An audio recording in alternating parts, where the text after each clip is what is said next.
الحمد لله نحمده ونستعينه ونستغفره ونعوذ بالله من شرور أنفسنا ومن سيئات أعمالنا من يهده الله فلا مضل له ومن يضلل فلن تجد له وليا مرشدا وأشهد أن لا إله إلا الله وحده لا شريك له وأشهد أن نبينا محمدا عبده ورسوله صلى الله عليه وسلم بلغ الرسالة وأدى الأمانة ونصح الأمة وكشف الله به عن أمته الغمة وجاهد في الله حق جهاده حتى أتاه اليقين وصلوات الله على النبي صلى الله عليه وسلم وعلى آله وصحبه أجمعين وسلم تسليما مزيدا إلى يوم الدين أما بعد عباد الله أوصيكم ونفسي بتقوى الله جل وعلا فإن تقوى رب العالمين رفعة في الدنيا ونجاة في الآخرة قال الله سبحانه وتعالى ومن يطع الله ورسوله ويخشى الله ويتقه فأولئك هم الفائزون أيها المؤمنون مع مجيء الصيف يستعد كثير من الناس للرحيل والسفر حجوزات تؤكد وتذاكر تقطع حقائب تجهز وأموال تخصص كل ذلك للتخفف من مشاغل الحياة ومتاعبها وهذا السفر أيها الإخوة الكرام وذلك التنقل في البلدان وفترة فطر الله سبحانه وتعالى النفس البشرية عليها ففئة تسافر لتتاجر وأخرى لتجاهد وثالثة للتعلم ورابعة من أجل أداء واجب كحج أو عمرة ومنهم من يسافر لصلة الرحم ومنهم من يسافر للدعوة إلى الله جل وعلا ولقد كان العرب في الجاهلية يسافرون ويسيحون في الأرض فجاء الإسلام فزكى مبدأ السياحة وقواه بل امتن الله سبحانه وتعالى على قريش حين ذكرهم بأنه هيأ لهم أسباب رحلتين عظيمتين منتظمتين إلى اليمن تارة وإلى الشام تارة أخرى قال الله سبحانه وتعالى لإيلاف قريش إيلافهم رحلة الشتاء والصيف. Chers serviteurs d'Allah, craignez Allah d'une véritable crainte et sachez que la crainte du Seigneur de l'univers est source d'élévation ici-bas et de secours dans l'au-delà. Allah dit dans le Coran et quiconque obéit à Allah et à son messager et craint Allah et le redoute, alors voilà ceux qui récoltent le succès. Chers croyants, lorsque l'été arrive, beaucoup de gens se préparent pour partir et voyager. Les réservations sont confirmées, les billets sont achetés, les valises sont fermées et des budgets sont préparés. Tous ces préparatifs pour que l'homme s'allège de toutes les labeurs de la vie et ses difficultés. Chers serviteurs d'Allah, ce déplacement à travers les pays est une chose naturelle qu'Allah a créée dans l'âme humaine. Il y a des gens qui voyagent pour le commerce, d'autres qui voyagent pour les études, d'autres qui voyagent pour accomplir le hajj ou bien l'umrah, d'autres qui voyagent pour rendre visite à leurs proches et d'autres qui voyagent pour appeler à Allah subhanahu wa ta'ala. Les Arabes, dans la période anté-islamique, voyageaient et se déplaçaient. Puis, lorsque l'islam est arrivé, il a consolidé cela. Allah subhanahu wa ta'ala a donné comme bienfait aux gens de Quraysh, lorsqu'il les a cités dans le Coran, le fait qu'il leur ait facilité deux grands voyages, un vers le Yémen en hiver et un autre vers Sham en été.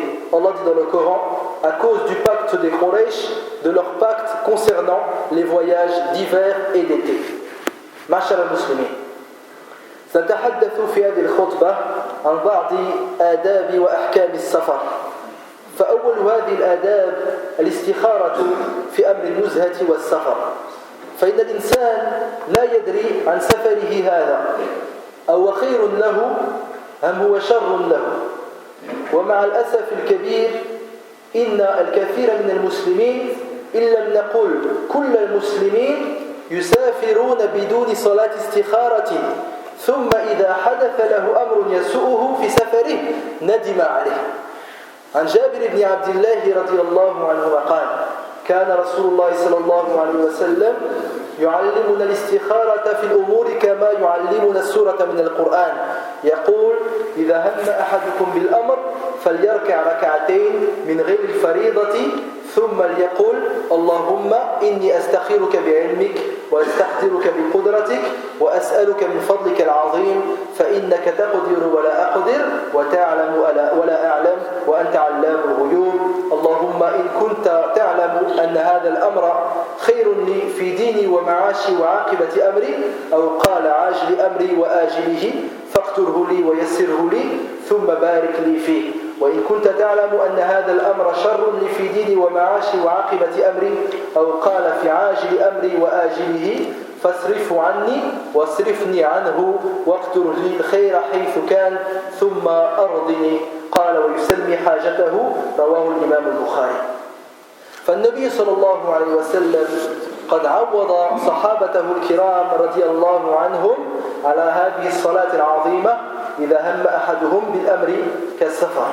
Chers musulmans, dans ce discours, nous allons essayer de citer quelques règles concernant le voyage et quelques comportements liés au voyage. Le premier de ces comportements est l'istikhara, la prière de consultation pour le voyage. Car avant de partir, tu ne sais rien de ton voyage. Est-ce que c'est un bien pour toi ou un mal? Et malheureusement, la majorité des musulmans, si ce n'est tous les musulmans, voyagent sans accomplir la prière de consultation. Puis, lorsqu'une chose désagréable arrive dans leur voyage, ils regrettent alors d'avoir voyagé. Selon Jabir ibn Abdillah, le prophète sallallahu alayhi wa sallam nous enseignait la prière de consultation avant toutes nos entreprises, comme nous enseignait les sourates du Coran. Il dit: si l'un d'entre vous décide de faire quelque chose, qu'il fasse 2 raka'at en dehors des prières obligatoires et qu'il dise après les salutations finales: ô Allah, je base mon choix sur ta science et je puise ma capacité de la tienne et je te demande un effet de ta générosité infinie. Tu es en effet capable et je ne le suis pas, tu sais et je ne sais pas, et c'est toi le grand connaisseur des mondes inconnus. Ô Allah, si tu sais que cette entreprise, on nomme l'affaire, est bonne pour moi dans ma religion, ma vie présente et ma vie future, destine-la moi, facilite-la moi, puis bénis-la pour moi. Et si tu sais que cette affaire est pour moi un mal dans ma religion, ma vie présente et ma vie future, écarte-la de moi et écarte-moi d'elle, destine-moi le bien où il se trouve, puis fais que j'en sois satisfait. أيها المؤمنون ومن الآداب أيضا يستحب للمسافر أن يختار يوم الخميس لسفره لحديث كعب بن مالك رضي الله عنه قال: لقلما كان رسول الله صلى الله عليه وسلم يخرج إذا خرج في سفر إلا يوم الخميس رواه البخاري. فمن الناس من تساوت عنده الأيام لا سيما المتقاعدون، فلئن خرج يوم الاثنين أو يوم الثلاثاء أو يوم الأربعاء كل ذلك عنده سواء، فلماذا يرغب عن سنة النبي صلى الله عليه وسلم؟ فعلينا جميعا إذا أردنا سفرا أن نحاول أن نخرج يوم الخميس اقتداء برسول الله صلى الله عليه وسلم. وكذلك من السنة أن يخرج باكرا لحديث صخر بن وداعة الغامدي أن رسول الله صلى الله عليه وسلم قال: اللهم بارك لأمتي في بكورها. قال: وكان النبي صلى الله عليه وسلم إذا بعث سرية أو جيشا بعثهم أول النهار، وكان صخر يعني راوي الحديث رجلا تاجرا، وكان إذا بعث تجارة بعثهم أول النهار فأثرى وكثر ماله، أخرجه أبو داود والترمذي. Chers musulmans, parmi les comportements du voyage également, le fait qu'il est conseillé que le voyageur choisisse le jeudi pour voyager. Selon Ka'b ibn Malik radiyallahu anhu, il nous dit: c'est très rare que le prophète sallallahu alayhi wa sallam voyage un autre jour que le jeudi, rapporté par Al-Bukhari. Je dis cela car certaines personnes parmi les musulmans, pour eux, tous les jours sont semblables. En particulier, les retraités, s'ils voyagent le lundi, le mardi ou le mercredi ou un autre jour de la semaine, tout cela est pareil pour eux. Donc pourquoi délaisser la sunna du prophète sallallahu alayhi wa sallam? Donc il faut que l'un d'entre nous, s'il désire voyager, qu'il parte un jeudi en prenant exemple sur le prophète sallallahu alayhi wa sallam. Fait également partie de la sunna le fait de sortir de bon matin.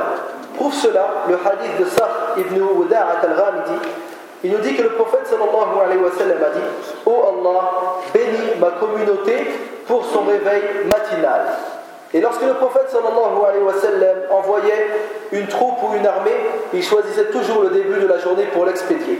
Sahr, le narrateur de ce hadith, qui était commerçant, envoyait toujours sa marchandise en début de journée.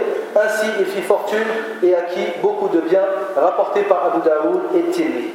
أيها الأحبة، كذلك يسن أن يودع الإنسان أهله وأقاربه وجيرانه وأصدقائه. لا يسافر المسلم من غير إخبار لأحد كلص هارب يقول لصاحبه: أستودعك الله الذي لا تضيع ودائعه، ويقول له صاحبه: أستودع الله دينك وأمانتك وخواتيم عملك. ومع الأسف إن المسلمين قد عادلوا عن هذه الأذكار النبوية، فيقول البعض إذا سافر أو إذا ودع مسافرا طريق السلامة، أو الله يوصلك على خير، أو سلمك الله. هذا الكلام كله طيب وجميل، ولكن يستحيل أن يكون أجمل وأنفع وأطيب من كلام النبي صلى الله عليه وسلم. فإنك إذا قلت هذا الدعاء الذي كان النبي صلى الله عليه وسلم يقوله تركت الناس في حفظ الله جل وعلا، ووديعة تركت في حفظ الله ورعايته لا تضيع أبدا. وصاحبك يسأل الله أن يحفظ دينك الذي هو أهم ما تملك والأساس. فكل خير وسعادة تحصل للإنسان إنما تكون بسبب الدين، وبدون الدين لا خير في الدنيا ولا في الآخرة. قال الله سبحانه وتعالى: والعصر إن الإنسان لفي خسر إلا الذين آمنوا وعملوا الصالحات وتواصوا بالحق وتواصوا بالصبر. وصاحبك يسأل الله تعالى أن يحفظ أمانتك، سواء كان من حقوق الله أو من حقوق الناس، ويسأل الله أن يحفظ خواتم عملك، أن تكون أعمالك كلها مختومة بخير. Chers musulmans, il est également conseillé de dire au revoir à sa famille, à ses proches, à ses voisins et à ses amis. Le musulman ne voyage pas sans informer les gens comme un voleur en fuite. Il dit aux personnes donc, à qui il dit au revoir: Astaudi'uka Allah alladhi la tadi'u wada'i'u. Je vous laisse à Allah chez qui aucun dépôt n'est perdu. Et la personne répond: Astaudi'u Allah dinaka wa amanataka wa khawatim amalik. C'est-à-dire qu'Allah protège ta religion, ton dépôt et la fin de ton œuvre. Beaucoup de gens invoquent Allah subhanahu wa ta'ala lors des séparations au moment d'un voyage, que ce soit le voyageur ou celui qui reste. Mais la plupart des gens ont délaissé les invocations prophétiques pour d'autres invocations. Donc, comme on a dit, il y en a qui disent Tariq Salama ou bien Allah yuslik ala khayr. Toutes ces paroles, toutes ces invocations sont de très belles invocations et de très belles paroles, mais elles ne peuvent pas être plus belles et meilleures que les invocations du prophète sallallahu alayhi wa sallam. Donc toi qui voyages, tu demandes à Allah de mettre ton ami sous ta protection, et comme vous le savez, toute chose mise sous la protection d'Allah est préservée.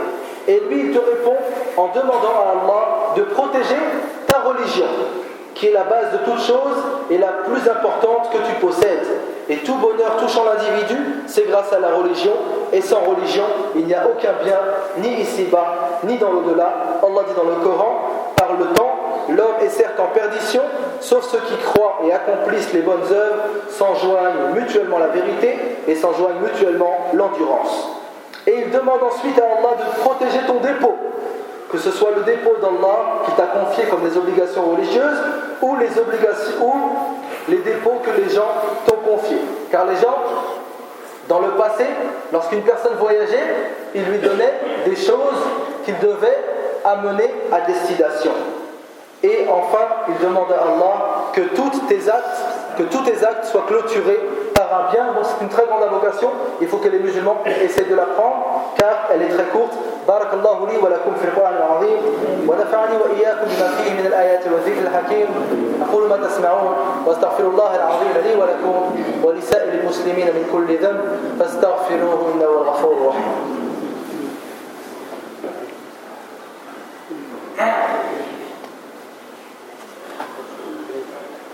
الحمد لله الذي لا ينبغي الحمد إلا له والصلاة والسلام على خاتم النبوة والرسالة وعلى آله وصحبه وكل من تباله وأشهد أن لا إله إلا الله وحده لا شريك له وأشهد أن نبينا محمدا عبده ورسوله صلى الله عليه وعلى آله وصحبه وسلم. أما بعد عباد الله، لا ينسى المسافر في أول سفره دعاء السفر. عن عبد الله بن عمر رضي الله عنهما أن رسول الله صلى الله عليه وسلم كان إذا استوى على بعيره خارجا إلى سفر كبر ثلاثا ثم قال: سبحان الذي سخر لنا هذا وما كنا له مقرنين وإنا إلى ربنا لمنقلبون. اللهم إنا نسألك في سفرنا هذا البر والتقوى ومن العمل ما ترضى. اللهم هون علينا سفرنا هذا واطوي عنا بعده. اللهم أنت الصاحب في السفر والخليفة في الأهل. اللهم إني أعوذ بك من وعثاء السفر، يعني مشقة السفر، وكآبة المنظر، يعني تغير النفس بسبب الحزن، وسوء المنقلب، يعني المرجع في المال والأهل. وإذا رجع من سفره قالهن وزاد فيهن: آيبون تائبون عابدون لربنا حامدون. رواه مسلم. إذن علينا أن نقول هذا الدعاء من أدعية النبي صلى الله عليه وسلم في أسفارنا إذا ركبنا الطائرة أو السيارة أو القطار أو غير ذلك من وسائل النقل، تأسيا برسولنا الكريم عليه أفضل الصلوات وأزكى التسليم. والذي لا يحفظ هذا الدعاء يقرأه من كتيب أو يكتبه على ورقة، المهم أن لا تترك السنة. Chers serviteurs d'Allah, il ne faut surtout pas que le voyageur oublie l'invocation du voyageur, dua as-safar, au début de son voyage. Abdullah ibn Omar radiyallahu anhuma dit que le prophète sallallahu alayhi wa sallam, après être monté sur son chameau pour partir en voyage, il disait: Allahu Akbar, Allahu Akbar, Allahu Akbar. Gloire à celui qui a mis ceci à notre service alors que nous n'étions pas capables de les dominer, et c'est vers notre Seigneur que nous devons retourner. Ô Allah, nous t'implorons de nous accorder dans ce voyage bonté et piété et de nous aider à accomplir ce qui te satisfait parmi les œuvres. Ô Allah, fais que notre voyage soit rapide et sans peine. Ô Allah, c'est toi qui nous protèges durant notre voyage et protège nos familles. Ô Allah, préserve-moi de subir un voyage pénible, d'avoir une triste mine ou d'avoir à mon retour de tristes nouvelles concernant mes biens, mon épouse et mes enfants. Et au retour, il dit la même chose en ajoutant à la fin: nous retournons chez nous pleins de repentir en adorant Allah, notre Seigneur, et en célébrant ses louanges, c'est-à-dire Aïboun Taïboun, Abidoun, li Rabbina Hamidoun, rapporté par Muslim. Donc, nous devons essayer, tout musulman et toute musulmane, de dire cette invocation parmi les invocations du prophète sallallahu alayhi wa sallam lorsque nous montons dans l'avion ou en voiture ou dans le train ou dans un autre moyen de transport, et en prenant exemple sur notre noble prophète sallallahu alayhi wa sallam.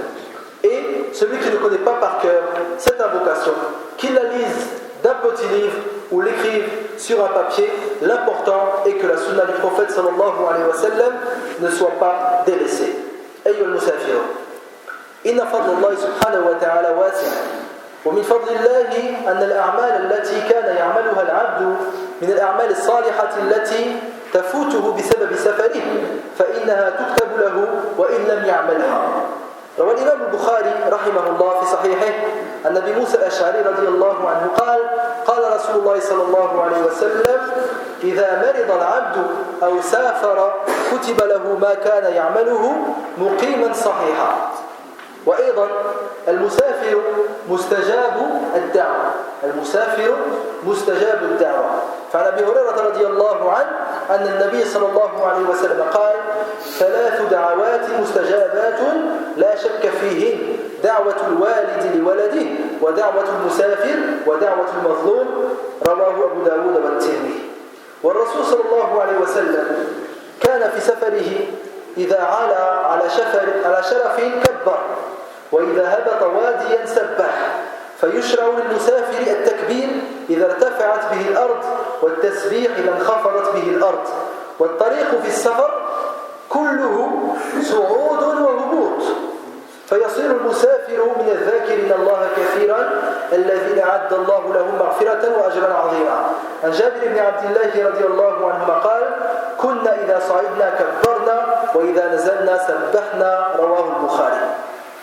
قال أهل العلم: التكبير عند إشراف الجبال استشعارا لكبرياء الله جل وعلا عندما تقع العين على عظم خلق الله فيتذكر العبد أن الله أكبر من كل شيء. وأما التسبيح في بطون الأودية فقيل استشعارا تنزيه الله جل وعلا عن صفات الانخفاض والضعة والنقص.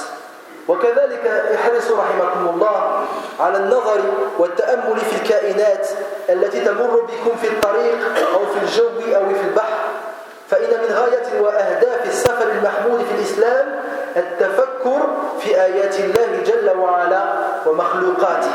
قال الله سبحانه وتعالى: قل سيروا في الأرض فانظروا كيف بدأ الخلق ثم الله ينشئ النشأة الآخرة إن الله على كل شيء قدير. Chers voyageurs, la bonté d'Allah subhanahu wa ta'ala est immense.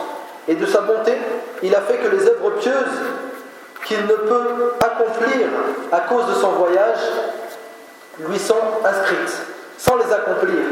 Al-Bukhari rapporte, selon Abu Musa al-Ash'ari, le prophète sallallahu alayhi wa sallam a dit: lorsque le serviteur tombe malade ou voyage, Allah lui inscrit ce qu'il accomplissait résidant en bonne santé. Et une importante chose à savoir, le fait que les invocations du voyageur sont exaucées par la permission d'Allah. Le prophète sallallahu alayhi wa sallam nous dit: 3 invocations sont sans aucun doute exaucées. L'invocation du père pour son enfant, l'invocation du voyageur et l'invocation de celui qui a subi une injustice, rapportée par Abu Daoud et Tirmidhi. Et le prophète sallallahu alayhi wa sallam, pendant ses voyages, lorsqu'il montait une côte, il disait Allahu Akbar. Et en descendant une pente, il disait Subhanallah. Donc comme vous le savez, le chemin du voyageur n'est que côte et pente. Donc le musulman, il dit Allahu Akbar lorsqu'il monte et Subhanallah en descendant, et il se retrouve ensuite parmi les invocateurs d'Allah subhanahu wa ta'ala qu'il invoque souvent, et ceux à qui Allah a préparé pour eux un pardon et une énorme récompense. Jabir ibn Abdullah radiyallahu anhu nous dit: lorsque nous montions, nous disions Allahu Akbar, et en descendant, on disait Subhanallah, rapporté par Al-Bukhari. Également, soyez assidus à l'observation et à la contemplation des créatures d'Allah que vous voyez sur la terre, dans les airs et sur la mer.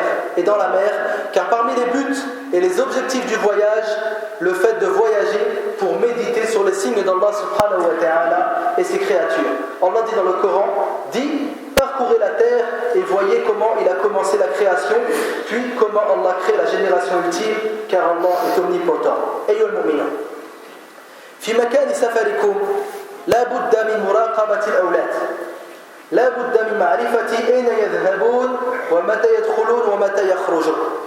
لا يطلق الأب العنان عن أولاده في السفر، لأن بعض الشباب مع الأسف يرتكب في سفره ما لا يرتكبه في مكان إقامته. وهناك ظاهرة جديدة وخطيرة جدا، وهو سفر الأبناء وحدهم بدون آبائهم. الابن والبنت يسافر كل واحد منهما مع أصدقائه. الأب والأب مع الأسف يقبل ذلك. أنت الآن في فرنسا، ترى ابنك غير مستقيم على دين الله أصلا، وتسمح لنفسك وتسمح له أن يغيب عن نظرك أسابيع طوال، والله المستعان، ولا حول ولا قوة إلا بالله. يقول النبي صلى الله عليه وسلم: كلكم راع وكلكم مسؤول عن رعيته، متفق عليه. ويقول في حديث آخر: ما من عبد يسترعيه الله رعية يموت يوم يموت وهو غاش لرعيته إلا حرم الله عليه الجنة، متفق عليه. Chers croyants, pendant vos vacances, il faut absolument surveiller les enfants, savoir où ils vont, quand ils entrent et quand ils sortent, et qui ils fréquentent pendant ces vacances. Car certains jeunes, malheureusement, font pendant les vacances des choses qu'ils n'oseraient pas faire là où ils résident. Il y a également une nouvelle tendance, une nouvelle mode qui commence à s'installer chez les musulmans et qui est très très très dangereuse. le fait que les enfants voyagent désormais seuls, sans leurs parents. Les parents vont au bled et l'enfant, il va avec ses amis à un autre endroit du monde. Garçon ou fille. Et les parents, malheureusement, acceptent cela. Des parents qui voient eux-mêmes ici leur enfant ne pas suivre le bon chemin. Comment le père ou la mère peuvent-ils accepter cela alors que leur enfant est à des milliers de kilomètres? Le prophète sallallahu alayhi wa sallam nous dit: chacun de vous est un berger et chacun de vous est responsable de son troupeau, rapporté par Al-Bukhari au Muslim. Et il dit également: il n'y a pas un serviteur à qui Allah a confié une responsabilité qui meurt le jour où il meurt en n'étant pas sincère avec cette responsabilité, sans qu'Allah lui interdise le paradis, rapporté par Al-Bukhari au Muslim. معاشر المسلمين، ومن الآداب أيضا عدم الغفلة عن الواجبات الشرعية، وعلى رأسها الصلوات الخمس في أوقاتها. فإنه يستحب للمسافر أن يقصر الصلاة الرباعية إلى ركعتين في سفره، ويجوز له الجمع بين الظهر والعصر والمغرب والعشاء، ولكن لا يجوز له أن يترخص بذلك، ولا يجوز له أن يؤخر الصلاة عن وقت إحداهما. يعني الناس من تغيب عليه الشمس ولم يصلي الظهر ولا العصر وهو في سفره، هذا كله منهي عنه. قال الله جل وعلا: فويل للمصلين الذين هم عن صلاتهم ساهون. ولا يجوز كذلك أن يقصر الصلاة في مكان سفره إذا كانت مدة سفره 4 أيام كاملة فأكثر. وعليه كذلك أن يحافظ على الصلوات في المسجد إذا كان سفره إلى بلد إسلامي، لأن من الغريب أن من الناس من يصلي الصلوات الخمس أو معظمها في المسجد هنا في فرنسا، فإذا سافر إلى البلاد، إلى المغرب أو إلى الجزائر أو إلى تونس، الأماكن التي فيها المساجد بكثرة ومتوفرة والأذان يسمع في الشوارع، فإنه لا يصلي الجمعة في المسجد. هذا من الغرائب. Chers musulmans, également parmi les comportements, le fait de ne pas délaisser les obligations religieuses pendant le voyage. Et à la tête de ces obligations, la prière. Il est recommandé de raccourcir les prières de 4 raka'at à 2 raka'at pendant tout le trajet, comme il est également permis de regrouper le Dhuhr avec l'Asr, soit à l'heure du Dhuhr ou bien à l'heure de l'Asr, et de regrouper le Maghrib avec l'Isha, soit à l'heure du Maghrib, soit à l'heure de l'Isha. Mais il est interdit de retarder plus que cela, car il y a des gens, le soleil se couche et ils n'ont toujours pas fait ni de Dhuhr ni Asr, et ils pensent que le fait qu'ils soient en voyage, cela leur permet de faire cela. Allah dit dans le Coran: malheur donc à ceux qui prient tout en négligeant et retardant leur salat. Mais il n'est pas permis de raccourcir la prière et regrouper ces prières sur votre lieu de vacances si votre séjour dure 4 jours complets ou plus, et vous devez accomplir la prière normalement comme vous la faites ici. Il faut également accomplir la prière à la mosquée pour les gens qui se rendent dans des pays musulmans. Car certaines personnes, parmi les choses étonnantes qui arrivent à certaines personnes, il y a des gens qui ici, alhamdoulilah, en France, arrivent à faire 5 prières à la mosquée, ou bien 4 prières à la mosquée, ou bien 3 prières à la mosquée. Ils se rendent dans des pays comme le Maroc, l'Algérie ou la Tunisie, là où les mosquées sont à chaque coin de rue, là où l'adhan est entendu, et ils ne font plus la prière à la mosquée, ou s'ils font la prière à la mosquée, c'est que très peu, comme la prière du Jumu'ah. أسأل الله تعالى أن يوفقنا لما يحب ويرضى، وأسأل الله تعالى أن يجعلنا ممن يستمعون القول فيتبعون أحسنه. اللهم آت نفوسنا تقواها وزكها أنت خير من زكاها أنت وليها ومولاها. اللهم إنا نسألك الجنة وما قرب إليها من قول وعمل، ونعوذ بك من النار وما قرب إليها من قول وعمل. اللهم أصلح لنا ديننا الذي هو عصمة أمرنا، وأصلح لنا دنيانا التي فيها معاشنا، وأصلح لنا آخرتنا التي إليها معادنا، واجعل الحياة زيادة لنا في كل خير والموت راحة لنا من كل شر يا عزيز يا غفار. اللهم اشف مرضانا ومرضى المسلمين، اللهم اشف مرضانا ومرضى المسلمين، اللهم اشف مرضانا ومرضى المسلمين. المسلمين. اللهم أنت الشافي لا شفاء إلا شفاءك شفاء لا يغادر سقما. اللهم اغفر لموتى المسلمين الذين شهدوا لك بالوحدانية ولنبيك بالرسالة وماتوا على ذلك. قبل الصلاة أيها الإخوة الكرام، يسر مسجدنا مسجد السلام أن يعلن عن زيارة ضيف كريم بإذن الله تبارك وتعالى. فسيكون معنا اليوم الثاني من شهر يوليو الشيخ الدكتور وصي الله عباس، المدرس في جامعة أم القرى والمدرس في المسجد الحرام المكي. سيكون معنا إن شاء الله اليوم الثاني يوليو لمحاضرة ولأجوبة الحاضرين والحاضرات.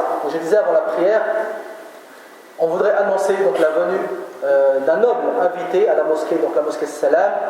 Le 2 juillet, Inch'Allah Tabaraka wa Ta'ala, nous recevrons ici à la mosquée Dr Wasiullah Abbas, qui est professeur à l'université de al-Qura à la Mecque, et également professeur à la mosquée sacrée de la Mecque.